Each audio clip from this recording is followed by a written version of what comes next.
back to Crafting with Kendall. My name is Miss Kendall and I work at the Wayne County Public Library Children's Department. Today we are going to be making another craft involving a paper plate, but this time we will be making a little summertime flower wreath that you can hang on your door or your refrigerator or anywhere you'd like. So the first thing that you will need, of course, is a paper plate. You can use one that is already colored or you can just use a plain old white one. You'll need some newspaper to protect our table from getting messy. You will also need, if you'd like, some of these little tiny cupcake liners. These you can get at your local dollar store, and they have like a bunch of different sizes. I'm using the little mini ones today, but if you don't have any of these, you can always use tissue paper. You will also need some beads or buttons or anything you'd like to put on the inside of the little liner or tissue paper. You'll also need some glue, some paint. I have green paint today, but you can always use like a green colored pencil or a marker or a crayon. You will also need a pencil and some scissors. Then you will need an adult with you because this craft can be a little bit messy and a little bit tricky. So definitely have an adult with you if you need help. So the first thing we need to do is create our wreath base.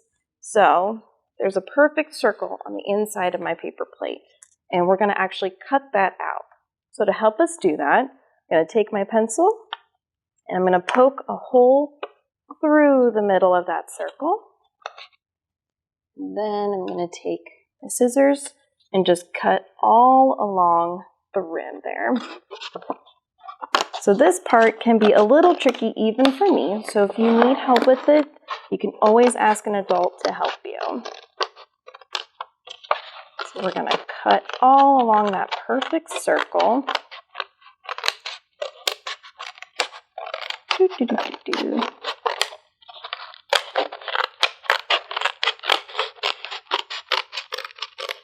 There we go.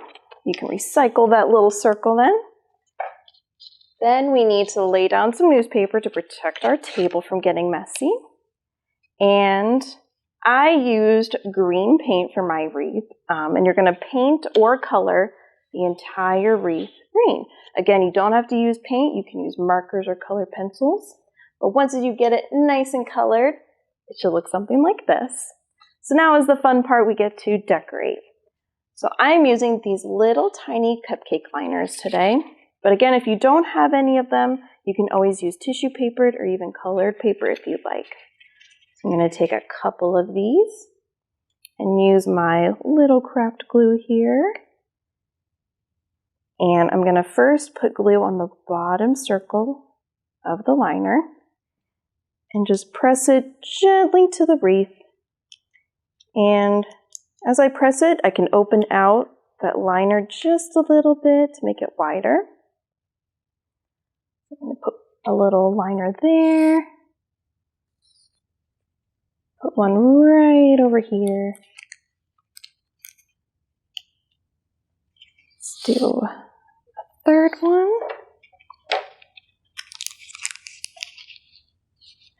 And then a fourth one. And it's okay if your wreath starts to curl up a little bit, just like this. Once it dries, it'll flatten out. So it's perfectly okay. You can, of course, put more little liners all around this. This is just for an example. But once you get your cupcake liners or tissue paper down, you can then go inside the middle of each of them and decorate them. So I'm using beads today, but you can always use buttons, colored pasta, or any little scraps of paper, anything you'd like to put in the middle. So I think for mine, I'm going to put some purple beads, since I love purple.